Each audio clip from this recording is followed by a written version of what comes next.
Hi உறவுகளே, இன்றைக்கி காலையில் சாப்பாடு காணத்தை நல்லா அவிச்சு அதை தாளிச்சிருக்கேன். 2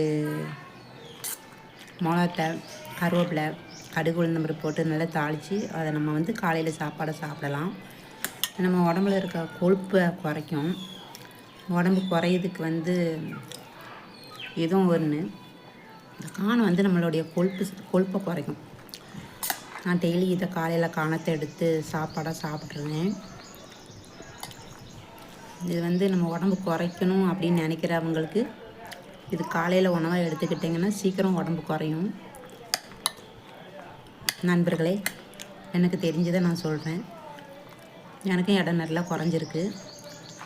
காலையில் 1.5 வாரம் சிறுபயிறு, காணம் இதை காலையில் சாப்பாடு எடுத்துக்கோங்க.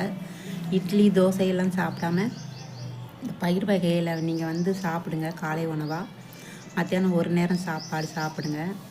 உங்களுக்கு அரிசியே எடுக்காமல் குதிரைவாளி அரிசியாக எடுத்திங்கன்னா உடம்புக்கு ரொம்ப நல்லது. சீக்கிரம் உடம்பு குறையும். நைட்டு ஒரு 2 சப்பாத்தி, அவ்வளோதான்.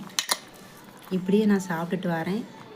ஒரு 6 மாதத்தில் எனக்கு நல்ல எடை குறைஞ்சிருச்சு. நண்பர்களே, பாய்.